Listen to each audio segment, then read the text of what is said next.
శ్రీమాత్రే నమ. శ్రీ గురుభ్యో నమ. తదుపరి సింహరాశి. సింహరాశి వారికి సంబంధించి ఈ యొక్క కాలసర్ప దోషానికి కేతువు మరియు కుజుడు ఈ సింహలగ్నంలోనే ఉన్నాడు కాబట్టి కాస్త సింహరాశి వారికి ఆరోగ్య సమస్యలు రావడము, మానసికమైనటువంటి ఆందోళన, నిద్రలేమితనము ఇట్లాంటి ఇబ్బందులు విపరీతంగా జరిగే అవకాశం ఉంది. అందున వీరికి 12వ స్థానంలో బుధగ్రహం యొక్క సంచారం ఉండడం వలన వ్యాపారానికి సంబంధించిన సీక్రెట్స్ని ఎవరికి చెప్పకూడదో వాళ్ళకి చెప్పడం, ఖర్చు పెట్టడం, దైవికమైనటువంటి ఏవైనా కార్యక్రమాలు, దేవాలయ సందర్శనాలు జరిగేటువంటి అవకాశం ఉంటుంది. ఏకాదశ స్థానంలో గురుగ్రహ సంచారం ఉండడం వలన సొసైటీలో మీకు ఉన్నటువంటి పేరు ప్రతిష్టలకు సంబంధించి ఎవరైనా ఒక గుర్తింపు ఉన్నటువంటి వ్యక్తి ద్వారా మీ గురించి మాట్లాడడం, అంటే లైమ్ లైట్లోకి రావడం, కానీ అక్కడ కూడా మీరు ఏదో ఒక రకమైనటువంటి కాస్త లోనెస్కి గురవ్వడం లాంటివి జరిగే అవకాశం ఉంది. అలాగే ఈ యొక్క నవమ స్థానానికి వచ్చేసరికి నవమ స్థానంలో ఉన్నటువంటి, దశమ స్థానంలో ఉన్నటువంటి ఈ యొక్క కెరీర్కి సంబంధించినవన్నీ కూడా శుక్రుడు సంచారం చేయడం వలన దశమ స్థానంలో మీకు కెరీర్కి సంబంధించి, ఇమేజ్కి సంబంధించి మీరు ఎంత ట్రాన్స్పరెన్సీ, ఎంత ప్యూరిటీ, ఎంత హైజినిటీ మెయింటైన్ చేస్తే మీరు అంత బాగా ఎక్స్పోజ్ అవుతారు మీ కెరీర్కి సంబంధించి. అలాగే సప్తమ స్థానానికి వచ్చేసరికి శని పాపగ్రహ సంచారం ఉచ్చస్థితిలో ఉన్నాడు కాబట్టి శని ఉచ్చస్థితిలో ఉన్న సమయంలో ఈ యొక్క పాపగ్రహ సంచారం అయినప్పటికీ మీ భార్యాభర్తల మధ్యలో మ్యారిటికల్ లైఫ్, మ్యారేజ్ కుదరడము, మ్యారేజ్కి సంబంధించినటువంటి పనులు మంచి పాజిటివ్ రెస్పాన్స్ రావడము, మధ్యలో మీరు కాస్త లో అవ్వడము, మీకు మీ భార్యకి మధ్యలో ఏవైనా చిన్న చిన్న గొడవలు లాంటివి రావడం, ఇవన్నీ కూడా సర్వసాధారణంగా వస్తూ ఉంటాయి. కంగారు పడాల్సినటువంటి అవసరమేమీ లేదు. వీలైనంత వరకు కూడా చాలా చాలా జాగ్రత్తగా మీరు అనుకునేటువంటి పనులన్నీ కూడా చేసుకుంటూ వెళ్తే చాలా చాలా మంచిది. అలాగే ఈ యొక్క 6వ స్థానానికి వచ్చేసరికి రాహు యొక్క సంచారం ఉంది. 6 అనేటువంటి స్థానమే డేంజర్. అది హెల్త్కి సంబంధించి, మీరు చేసేటువంటి సేవా దృక్పథానికి సంబంధించి, అంటే ఎవరికైనా డబ్బులు ఇవ్వాలనుకోవడం, ఇవ్వలేకపోవడం, సేవ చేయాలనుకోవడం, చేయలేకపోవడం, మాటల వరకే దాన్ని పరిమితం చేయడం లాంటి ఇబ్బందులు జరిగే అవకాశం ఉంటుంది. కాబట్టి వీలైనంత వరకు కూడా జాగ్రత్తగా ఉండాలి. అలాగే ఇవన్నీ కూడా గోచారరీత్యా చెప్పేటువంటి విషయంలో మాత్రమే. పూర్తిగా మీ జాతకం విశ్లేషణగా పూర్తిగా కావాలంటే 60 నుండి 70 పేజీల్లో జాతకం మీ దాకా అందించడం జరుగుతుంది. అలాగే ఈ నెలలో ఎవరైతే జాతకం చెప్పించుకుంటారో వారికి 2025 రూపాయలు తీసుకొని జాతకం చెప్పడము, ఆ జాతకం చెప్పించుకున్న వాళ్ళకి మన ఛానల్ సబ్స్క్రైబర్స్కి మాత్రమే ఈ యొక్క కరుంగాలి మాల ఉచితంగా ఇవ్వడం జరుగుతుంది. ఆసక్తి కలవారు కింద ఉన్న నెంబర్కి మెసేజ్ చేయండి, వీలైనంత వరకు కాల్ కంటే కూడా. ఇక అందరూ కూడా ఎలాంటి రెమెడీస్ తీసుకోవాలి, ఎలాంటి మంత్రపఠనం చేయాలనే విషయాన్ని ఇప్పుడు మనం తెలుసుకుందాం. మనకి రాహువు కేతువుకు మధ్యలో మిగిలిన గ్రహాలన్నీ చిక్కుకొని ఉన్నాయి. ఎప్పుడైనా సరే రాహుకు కేతువుకు మధ్యలో మిగిలిన గ్రహాలన్నీ చిక్కుకొని ఉంటే అది కాలసర్ప దోషం కిందికి పరిగణలోకి తీసుకుంటారు. అయితే ఈ రాహుకేతువులకు మధ్యలో గనక ఈ యొక్క గ్రహాలన్నీ చిక్కుకొని ఉంటే మరి అందులో ఏ గ్రహాలు అనుకూలంగా ఉన్నాయి, ఏ గ్రహాలు అనుకూలంగా లేవు, దానివల్ల ఎలాంటి పరిస్థితులు ఉంటాయి, ఇవన్నీ కూడా మనకు ఈ యొక్క కాలసర్ప దోషం ఉన్నటువంటి కాలంలో తెలుస్తుంది.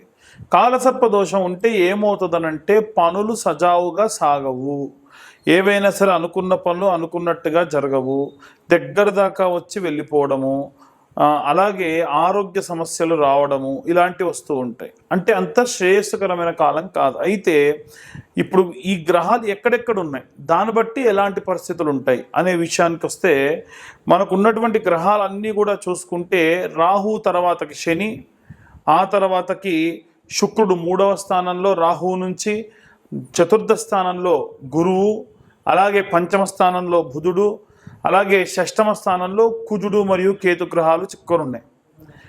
ఇలా ఉన్న సమయంలో ఎవరన్నా ఇనుముకు సంబంధించి పనులు చేసే వాళ్ళకి అనుకూలంగా ఉంటుంది. శుక్రుడికి సంబంధించి అంటే ఎవరైనా సరే ఒక కాస్మెటిక్స్ కానీ, బ్యూటీకి సంబంధించి కానీ, అలంకారానికి సంబంధించి కానీ, సినిమా వాళ్ళకు అనుకూలంగా ఉంటుంది. అలాగే రాజకీయ నాయకులకు అనుకూలంగా ఉంటుంది.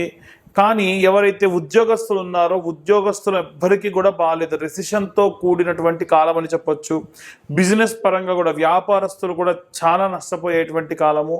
అలాగే కుజుడు మరియు కేతువు ఎప్పుడైతే కలిసి ఉందో ఆ సమయం కూడా అంత శ్రేయస్కరం కాదు. కాబట్టి ఏం చేయాలి అని అంటే, అందరం ఈ రాశివారు ఆ రాశివారని కాదు, ఇంట్లో ఉన్న చిన్న పిల్లలు పెద్ద పిల్లలు అని కాదండి, అందరూ కూడా చేయవలసినటువంటి పని ఏమిటి అని అంటే, సుబ్రహ్మణ్యేశ్వర స్వామి ఆరాధన చేయడం మంచిది. సుబ్రహ్మణ్య ఆరాధన విశేష శక్తినిస్తుంది. కాస్త డబ్బున్న వాళ్ళు ఏం చేయండి అంటే, ఏ స్కందగిరి టెంపుల్కో అక్కడ అభిషేకం చేయించడము, పళని కానీ కుక్కి కానీ, అలాగే ఈ యొక్క సుబ్రహ్మణ్యేశ్వర స్వామి క్షేత్రాలు ఎక్కడెక్కడ ఉంటే అక్కడక్కడికి వెళ్ళి దర్శించుకొని రావడం మంచిది. మనం అంత దాకా వెళ్ళి చేయలేమండి, కాస్తలో కాస్త మన ఇంటి దగ్గరే మనం ఏవైనా చేయగలమా అంటే, మనము ప్రతి మంగళవారము ఈ నెలలో ఉన్నటువంటి అన్ని మంగళవారాలు కూడా జూలై నెలలో జంట నాగులు ఉంటాయి కదా, జంట నాగులకు ఇప్పుడు నేను చెప్పిన విధంగా మీరు పూజ చేసుకోండి. ఒక 2 లీటర్ల వాటర్ బాటిల్ తీసుకోండి, ఎంగిలి చేయకుండా ఆ నీళ్లు మొదటి వారం దేవుడికి వాడండి. 2వ వారం నుంచి బాటిల్ దేవుడి పూజకే పక్కకు పెట్టుకోండి. అయితే ఈ తీసుకెళ్ళినటువంటి పదార్థాలు ఏమేమి తీసుకెళ్ళాలంటే, వాటర్ బాటిల్ ఒకటి, అలాగే పాల ప్యాకెట్, అది కూడా ఆవు పాల ప్యాకెట్ ఒక 10 రూపాయలతో 20 రూపాయలతో తీసుకొని వెళ్ళండి. అలాగే ఒక 5 నుంచి 10 రూపాయల క్వాంటిటీ కల పసుపు కుంకుమ, 5 రూపాయల పసుపు 5 రూపాయల కుంకుమ, అలాగే కొంత గంధం, అలాగే ఒక్క 10 రూపాయల పూలు, అంతే, ఎక్కువద్దు. ఒక కొత్త మట్టి చిప్పలు ఒక 2, 3 ఒత్తులు, 10 రూపాయల నెయ్యి ప్యాకెట్, ఇంతే కావాల్సినటువంటి పదార్థాలు, ఇంతే. ఏదైనా పండు తీసుకెళ్తే ఒక 2 అట్టిపళ్ళు, అంతే. మొట్టమొదలు జంట నాగుల దగ్గరికి వెళ్ళి మనసులో ఈ పూజ చేసినంతసేపు కూడా ఓం నమో స్కందాయ నమః అన్న మంత్రం చెబుతూ ఆ నీళ్లను పోసి శుభ్రంగా తుడిచేసి ఆ శిలను సగం వరకు వాడుకొని, నీళ్లు మొత్తంగా పోయకూడదు. పాల ప్యాకెట్తోని పాలు పోయండి, ఆవు పాలు, తర్వాతకు మళ్ళీ నీళ్లు పోయండి. తర్వాతకి ఇంత చిన్న ఆకు కానీ పేపర్ ప్లేట్ కానీ తీసుకుని దాంట్లో పసుపు మరియు గంధం, పసుపు తక్కువ గంధం ఎక్కువ కలుపుకొని ఆ శిల మొత్తానికి కూడా చందన లేపనని రాయండి. మనకు సుబ్రహ్మణ్య బాలము అని, సుబ్రహ్మణ్య గద్యము అని, సుబ్రహ్మణ్య కరావలంబ స్తోత్రము అని ఇలాంటివి ఉంటాయి. ఎవరన్నా చదవలేని వాళ్ళు ఈ కరావలంబ స్తోత్రం ఫోన్లో పెట్టేసుకొని మీ పక్కన పెట్టేసుకొని కేవలం ప్రతి పద్యానికి ఆఖరిలో శ్రీ సుబ్రహ్మణ్య కరావలంబం వల్లీసనాథ మమదేహి కరావలంబం అన్న మంత్రం వస్తూ ఉంటుంది.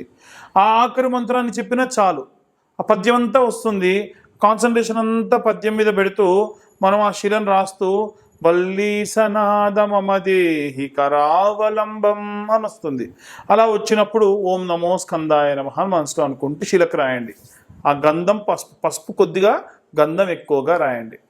ఆ తర్వాతకి జంట నాగులు ఇలా ఉంటాయి కదా, ఇలా ఉంటాయి. మనకి ఉన్నటువంటి జంట నాగులలో ఒక సర్పానికి కింది నుంచి, పడగ కింది నుంచి ఒక బొట్టు కుంకుమ తీసుకోవాలి, బొట్టు పెట్టాలి, మళ్ళీ కుంకుమ తీసుకోవాలి, బొట్టు పెట్టాలి, మళ్ళీ కుంకుమ తీసుకోవాలి, బొట్టు పెట్టాలి. అలా 11 బొట్లు ఒక సర్పానికి పెట్టండి. ఇంకొక సర్పానికి కింది నుంచి పైకి 10 బొట్లు కుంకుమ తీసుకొని బొట్టు పెట్టాలి.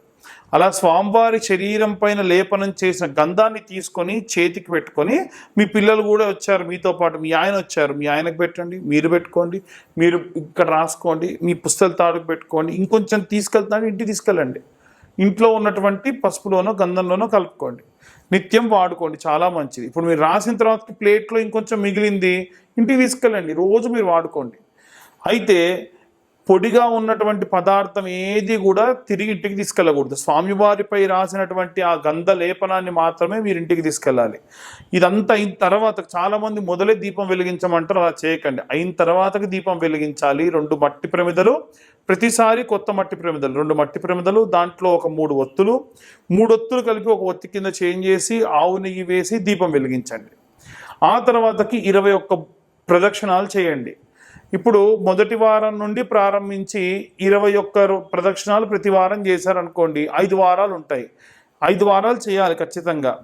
5వ వారానికి వచ్చేసరికి మీరు ఎన్ని ప్రదక్షిణాలు చేసినట్టు అవుద్ది? 105 × 5 అంటే 21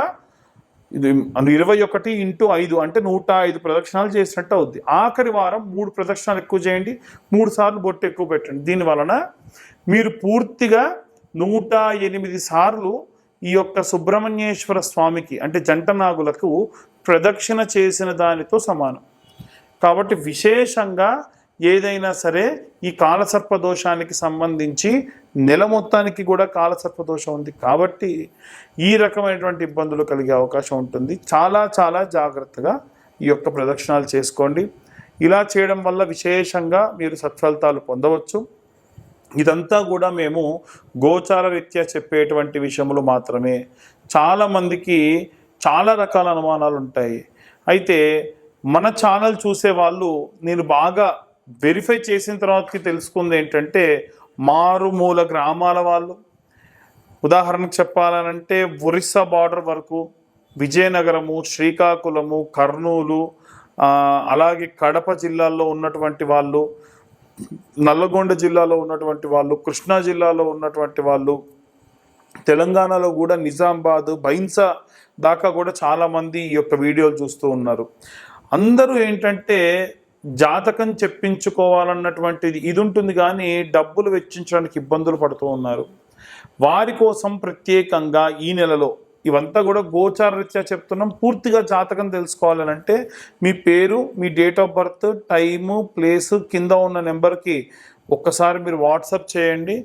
ఈ జాతకం అంతా కూడా 65 నుండి 70 పేజీల్లో మీకు అందించడం జరుగుతుంది. 2025వ సంవత్సరంలో కేవలం 2025 రూపాయలు మాత్రమే ఛార్జ్ చేయడం జరుగుతుంది జాతకం అంతా కూడా మీకు అందియడానికి. అయితే ఈ నెలలో ఎవరైతే జాతకం చెప్పించుకుంటారో వారికి పూర్తి ఉచితంగా ఈ కరుంగలి మాల ఇవ్వడం జరుగుతుంది. ఈ కరుంగలి మాల విశిష్టత ఏమిటంటే, పాతాళ శంభు మురుగన్ దేవాలయం అంటే సుబ్రహ్మణ్యేశ్వర స్వామి మెడలో వేసినటువంటి కరుంగలి మాలలు మా దాకా వస్తాయి. మళ్ళీ మేము కూడా హోమంలో పెట్టిన తర్వాతకే మీకు ఇవి ఇస్తూ ఉంటాం. కాబట్టి ఆసక్తి కలవారు కింద ఉన్న నెంబర్కి కాంటాక్ట్ చేయండి.